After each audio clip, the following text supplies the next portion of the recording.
Au nom du Père, du Fils et du Saint-Esprit. Amen. Chers frères et sœurs, chers amis, peuple béni de Dieu, que le Seigneur répande sa grâce sur vous. Que l'amour du Seigneur inonde ton cœur. Romains chapitre 5, verset 5.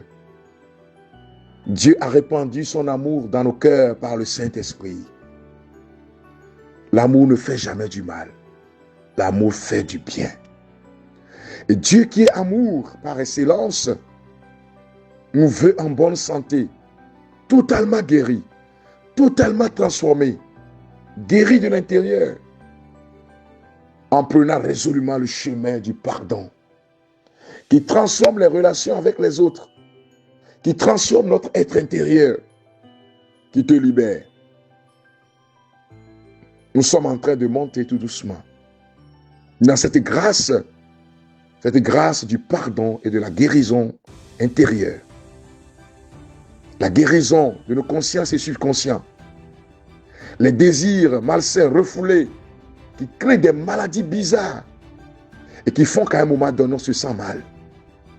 Des gens qui développent des maux de tête, des maladies bizarres à cause de la rancune, à cause du non-pardon, à cause du fait qu'ils se sentent mal à l'intérieur, mais refusent d'ouvrir leur cœur à l'amour, au pardon, à la guérison intérieure.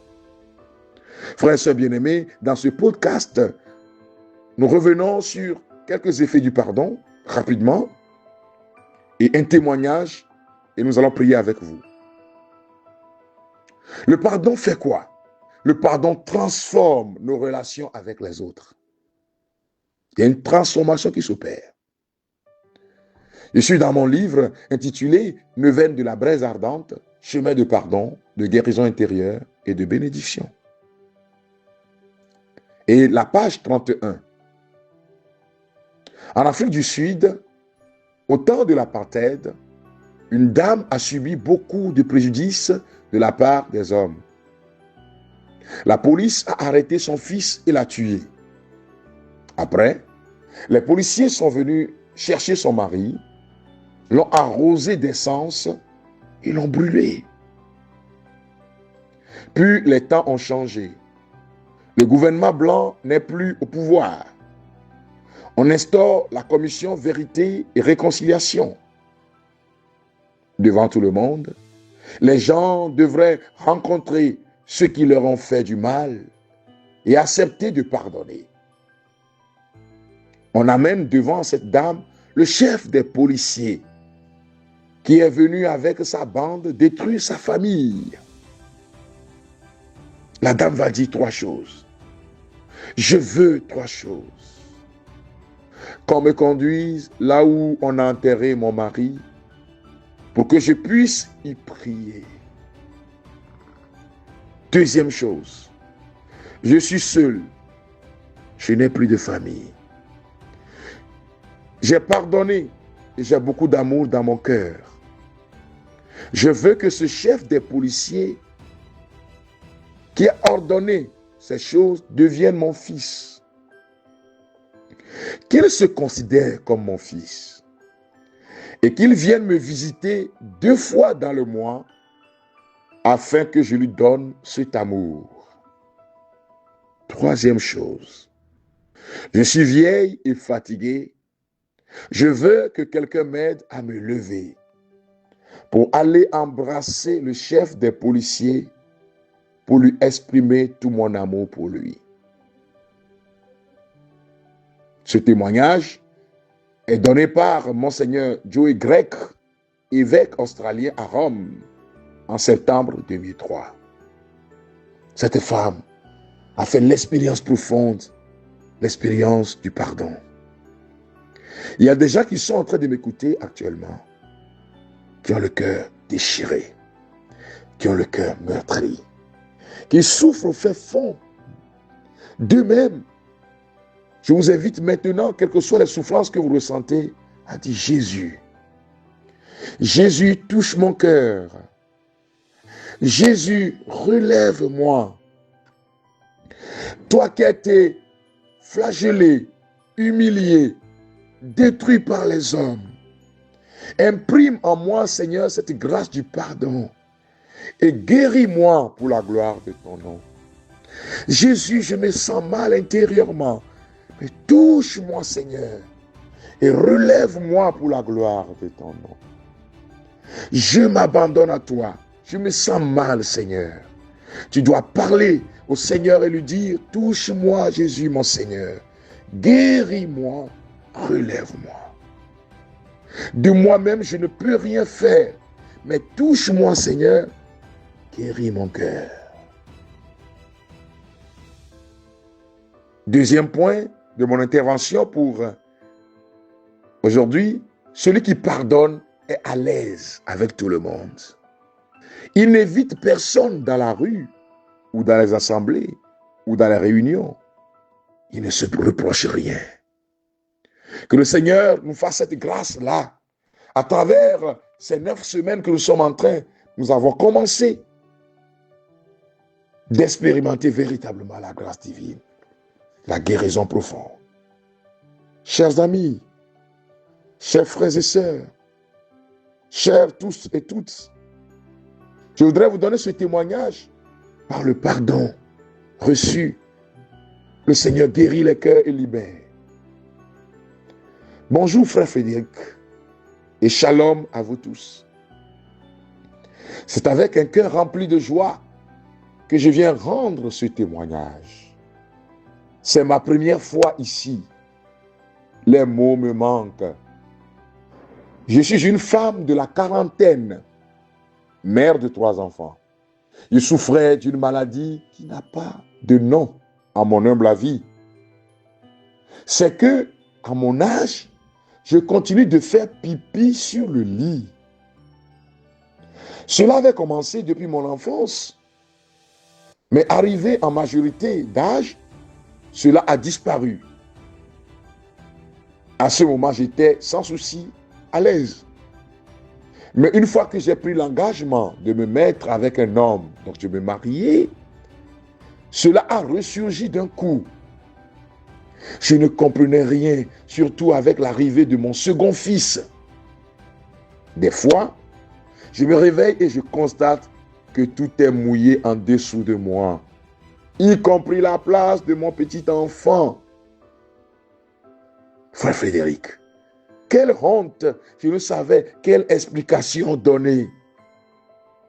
Donc je faisais doucement tout en priant le bon Dieu de ne pas réveiller mon mari afin qu'il n'en sache rien. Mais un jour, il l'a su. Et cela a beaucoup agi sur la relation.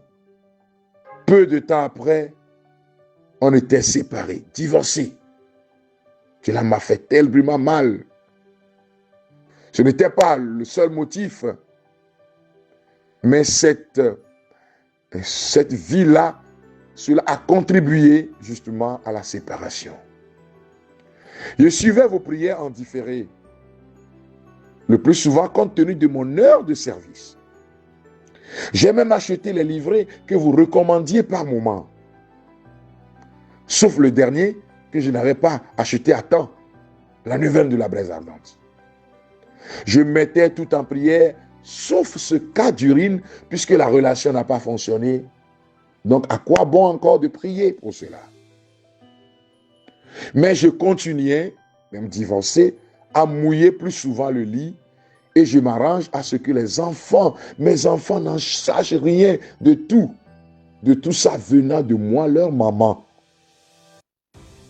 Mais c'était lourd à supporter, frère. Et c'est devenu une sorte d'esprit qui me dérange et me hante. Je ne puis aller nulle part par peur, surtout pour la nuit. Frère Frédéric, tenez-vous bien. Même au service, à peine je sens le besoin d'uriner. Si je ne cours pas vite, c'est que je vais mouiller mon pantalon ou ma robe. J'ai été à l'hôpital, aucune anomalie n'a été révélée. Et je tiens toujours un pagne sur moi ou un foulard, car entre-temps, le port de pagne fut interdit dans notre milieu de travail. À tel point que je suis obligé de me priver de l'eau même si l'envie me prend de boire. Durant 8 heures de travail, Oh, c'est terrible. Je me prive de boire. Frère Frédéric. Mais mon Dieu m'a enfin délivré de ce fardeau. En effet, c'était le deuxième jour de la neuvaine, de la braise ardente. Je me suis allongé par terre pour suivre en différé la prière. C'est comme si je rentrais dans un léger sommeil, quand j'ai senti une main arracher quelque chose dans mon appareil génital de force. Et j'ai senti une douleur atroce, à tel point que la seconde fois, j'ai senti cela, j'ai crié de douleur. J'étais seul. Je me tordais de douleur. La main a arraché quelque chose pendant que j'écoutais la prière de la neuvaine de la braise ardente. Je me suis demandé, qu'est-ce qui vient de m'arriver là? Sans même me rendre compte que Dieu venait de me guérir. Depuis ce jour, frère, je bois parfois 2 pure water au service, voire 3 durant l'heure, sans souci. Et en ce qui concerne le lit, plus de soucis non plus. Dieu est bon. J'ai pardonné à tous ceux-là qui m'ont fait du tort. À mon mari qui s'est séparé de moi. J'ai pardonné à tout ce que j'ai subi en m'appuyant sur vos enseignements. Merci à vous, frères. Et que votre ministère et tous ceux qui œuvrent avec vous. Que Dieu vous bénisse infiniment. Que le Seigneur bénisse aussi tous ceux-là qui prient avec ce livret neuvaine de la braise ardente. Je les invite à s'accrocher véritablement à la parole de Dieu. Merci, shalom. Frères et sœurs bien-aimés, nous rendons grâce à Dieu pour ce témoignage de notre sœur. Dieu est capable de te refaire. Il y a certaines maladies qui sont causées par des blessures profondes. Que le Seigneur qui sonde les reins, qui sonde les pensées les plus profondes de l'homme, vous touche maintenant. Que la puissance de mon Jésus-Christ vous localise et vous relève. Que la puissance de mon Jésus-Christ vous libère. Frères et sœurs bien-aimés, soyez bénis au nom puissant de Jésus-Christ de Nazareth. Il est bon pour chacun de nous que son amour te couvre maintenant et te relève. Au nom du Père et du Fils et du Saint-Esprit. Amen. Nous continuons cette marche avec le Seigneur. Nous continuons pour la gloire de Dieu. Je vous dirai à quel moment on le fera cette semaine. La 3e manche. On va aborder cette 3e phase. Que le Seigneur vous bénisse et continue de vous bénir. Amen.